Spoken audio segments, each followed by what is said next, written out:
와, 이건 정말 뭐라고 말로 표현이 안 되는 역대급 경기가 탄생했습니다. 지금 우리는 손흥민 시대에 살고 있잖아요. 그러다 보니까 손흥민의 활약에 주목을 하게 되면서 응원할 수밖에 없다는 게 본능적으로 그렇습니다. 그런데 그 영웅이 정말 이렇게 미친 활약을 해버리고 경기를 결정지어버리니까 환장할 수밖에 없죠. 네, 역대급 경기라. 네, 지금 우린 62년 만에 아시안컵 우승을 도전하고 있는 여정입니다. 고래가 태어나기 전이고, 네, 사실상 아시안컵다운 아시안컵으로 보면 최초의 우승 도전이라고 하는 게 맞을 겁니다. 손흥민이 우승컵을 들어올리는 걸 전제한 역대급 경기입니다.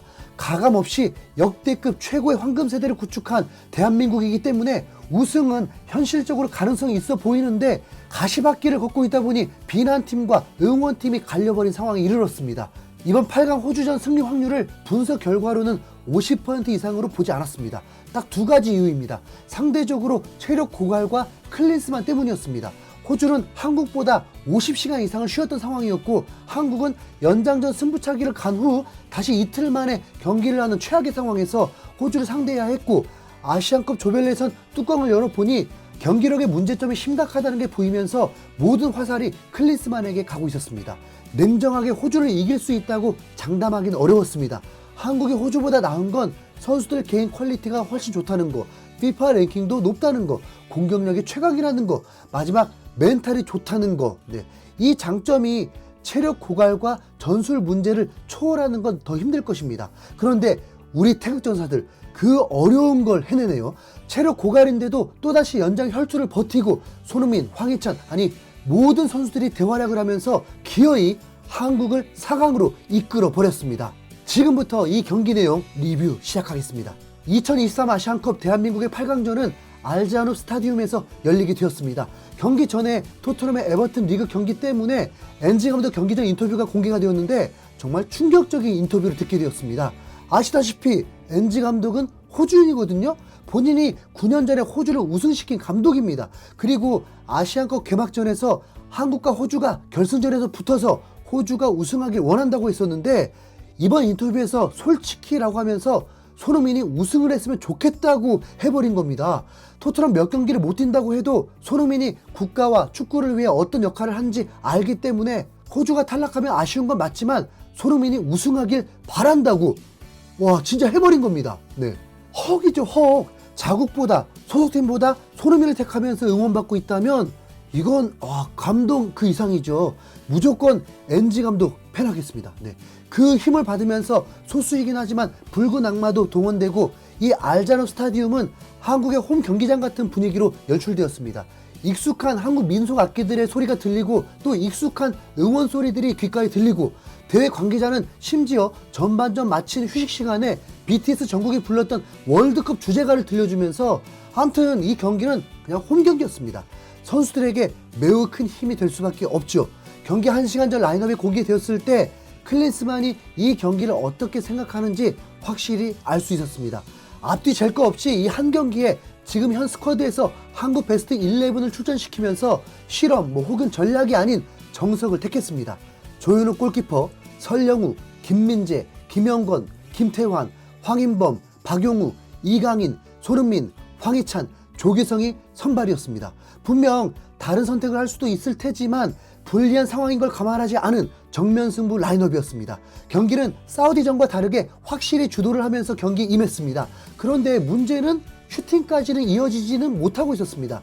그럴 수 있죠. 호주는 결코 쉬운 상대가 아닙니다. 피지컬이 좋아서 한국을 압박했고 본래 수비가 좋은 팀이에요. 네, 그래도 한국은 대부분 여유롭게 잘 풀어 나왔습니다. 그래서 경기가 수준 높게 느껴졌습니다. 한국은 호주에게 슈팅을 허용하긴 했지만 이 슈팅으로 인해서 확인된 건 오히려 호주가 골 넣기 힘들겠다라는 생각이었습니다. 한국이 한 골만 넣으면 끝낼 수 있다는 느낌이었고, 마침내 전반 34분 한국의 득점이 나왔습니다. 그런데 하필 반자도 옵사이드에 걸리면서 골이 취소가 되어버렸습니다. 이강인이 왼쪽에서 달려들어오는 설영우를 확인했고 정말 정확한 배달을 해주면서 찬스를 잡았습니다. 설영우 또한 완벽한 볼 컨트롤로 다이렉트로 문전으로 보내주었고, 황희찬이 깔끔하게 마무리하면서 한국이 FIFA 랭킹 10위권 안에 든 팀처럼 아름다운 전개로 골이 나왔습니다. 골이 취소된 건 황희찬이 골을 넣어도 기뻐하지 않길래 이상하다 싶었습니다. 그리고 설령우의 어깨가 상대 수비보다 살짝 먼저 나온 게 확인되었습니다. 언제든 한국의 골은 충분히 나올 수 있다고 생각했죠. 이 골이 취소되니까 한국은 그때까지 슈팅 제로였습니다. 이건 아닌데 급기야 한국은 충격적인 실점을 하고 맙니다. 전반 42분 황인범이 우리 진영에서 횡패스로 설용우에게 주려다가 커트를 당했고 우왕좌왕하는 사이에 실점을 하고 말았습니다. 호주에게 실점을 먼저 한다는 건 사실 공포감을 느낄 수밖에 없었습니다. 호주가 수비력이 매우 좋다는 건 다 알고 있었으니까요. 전반전 손흥민은 세컨 스트라이커 위치로 중앙에서 플레이를 했는데 몸이 무거워 보이면서 볼터치도 매끄럽지 못했습니다. 결국 체력의 한계인 건가 싶었죠. 손흥민, 이강인은 이 경기를 하면 대회 1000분을 넘게 뛰게 되는 상황이었습니다. 후반전 클린스만은 변화를 주지 않았고 오히려 호주가 변화를 주면서 더욱 수비적으로 나왔습니다. 호주가 너네 공격해봐라 했다 보니까 공격 자체는 수월했는데 마무리가 되지 못하면서 쫓기고 패배가 임박해버린 상황까지 왔습니다. 클린스만 감독은 조규성 대신 이재성을 출전시키고 황인범 대신 홍현석을 투입하고 윙백 김태환 대신 공격수 양현종을 투입하는 초강수까지 뒀는데 그럼에도 동점골이 나오지 않았던 것입니다. 후반전은 교체한 거 말고는 특별히 지연도 없었다 보니까 절망적인 상황이었습니다. 그런데 추가 시간이 공개될 때 희망이 생겼습니다. 7분은 결코 짧은 시간이 아니었으니까요. 그리고 94분 2% 아쉬웠던 손흥민이 또 기회를 놓칠 뻔했는데 계속 드리블로 끌었습니다. 솔직히 체력 방전까지 감안하면 딱 뺏기기 좋았습니다. 그런데 손흥민이 계속 버티는 겁니다. 급기야 뚫어내버립니다. 그것만으로도 말이 안 됐어요. 이미 전투력은 0%였을 테고 정신력만 남은 상황이었고 그런데도 저 덩치 큰 호주의 몸싸움을 버텨내더니 급기야 걸려 넘어져 버렸습니다. 어라? 박스 안인데 주심은 곧바로 페널티킥을 선언해버렸습니다. 분명 분위기는 골이 나올 상황도 아니었습니다. 어쩌면 손흥민이 너무 지쳐서 크로스도 제대로 못 올릴 수도 있었을 것입니다. 그만큼 암담한 상황에 극적인 페널티킥이 선언되었고 이제 손흥민이 동점골을 넣을 차례인데 어라? 이건 또 뭐죠? 황희찬이 키커였습니다. 황희찬은 전에도 스스로 본인이 차게 해달라면서 페널티킥을 한 적이 있습니다. 이거 만약 못 넣으면 역적되는 거거든요. 조마조마했습니다. 그런데 황희찬의 킥을 본 순간 이건 이 경기 이겼다는 마음이 강하게 들 정도로 엄청난 자신감, 강심장으로 강력한 슈팅을 때려버렸습니다. 페널티킥으로 소름 돋는 건 정말 오랜만이네요. 이대로 경기는 연장전으로 이어졌습니다. 사실 한국이 연장전 가면 더 불리하다는 게 지배적이었는데 실제로는 달랐습니다. 하필 수비적인 선수로 교체까지 했다 보니까 공격의 힘을 잃었고 한국보다 체력적으로도 더 지쳐 보였습니다. 하지만 여전히 한국은 골이 없었다는 거, 필드골이 없었다는 거. 연장 전반 마지막에 황희찬이 돌파 중에 걸려 넘어지면서 마지막일 것 같은 프리킥 찬스가 왔습니다. 중계진도 약속된 플레이가 나올 것 같다고 했는데 이건 손흥민이 딱 키커를 해야 할 각이었습니다. 손흥민 조이잖아요. 그리고 그 대망의 드라마가 완성됩니다.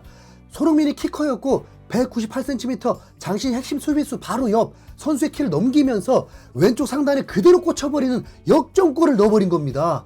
이걸 어떻게 말로 다 표현하나요? 지금 우린 이런 시대에 살고 있다니까요.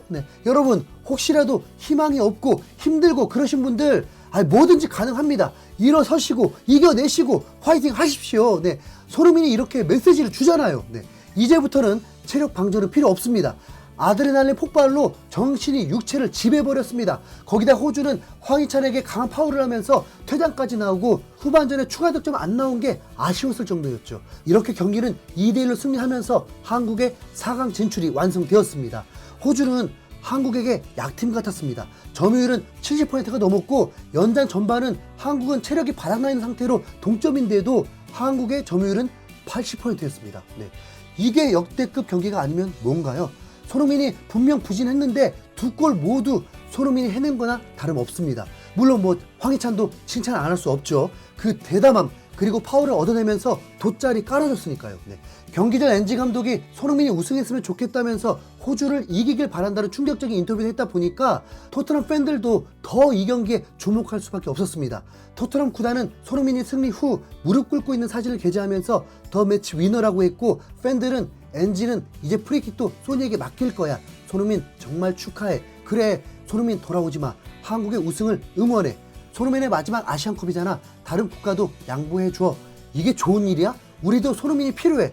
너무 많은 시간 그는 혹사당하고 있어. 이곳에 오면 쓰러질 거야. 정말 아이러니해. 2015 호주를 우승시킨 감독이 손흥민 우승을 응원하다니.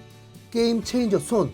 NG처럼 전폭적으로 지원하고 싶어. 분명 불공평한 일정이었는데 그걸 해내네. 소니가 토트넘도 우승시켜줄 거야. 소니 또 준우승은 아니겠지? 그는 오직 한국을 위해서 헌신하고 있어. 존경해. 등등 많은 코멘트들을 남겼습니다. 아직도 승리의 여운이 사라지지 않는데요. 좀 쉬고 돌아오겠습니다. 한국 아직 우승한 거 아니에요. 이럴 때일수록 냉정하자고요. 이럴 때일수록 냉정하자고요. 네. 여러분 지금은 좋아요 서비스 해주는 시간입니다. 감사합니다. 흰수염고래였습니다.